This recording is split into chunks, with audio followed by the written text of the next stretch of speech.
my throat these days speaking in Parliament after I've been doing it for so long.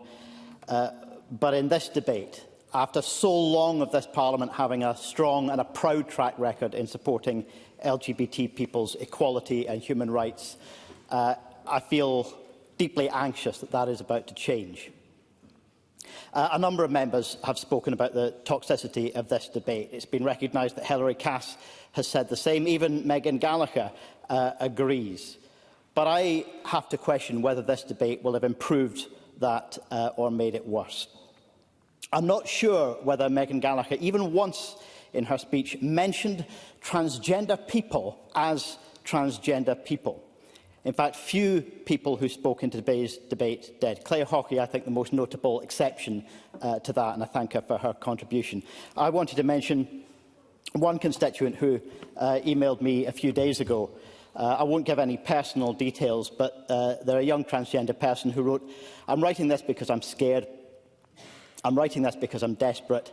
I'm writing this because I need transgender voices to be heard and to matter when the discussion of our identities and rights are being brought into question."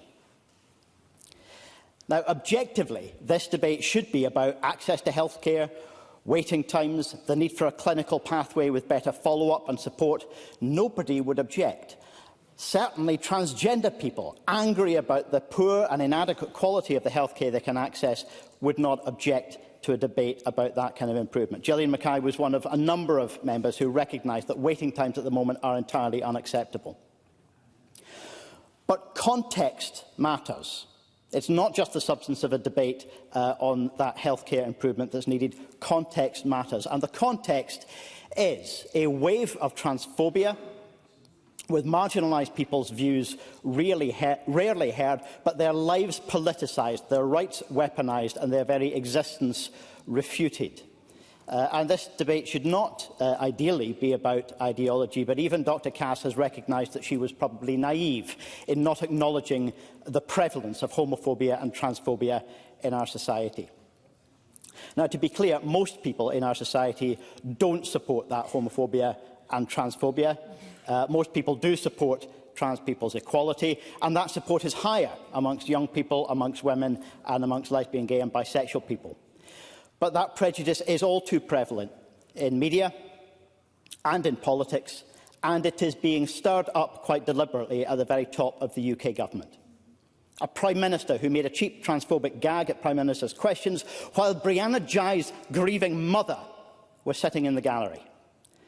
An Equalities Minister calling on the public to report organisations for not discriminating against transgender people, and putting pressure on schools to out young people to their parents even when they don't feel safe. And a Tory party here in the Scottish Parliament now targeting LGBT Youth Scotland, an organisation that we should all be proud of.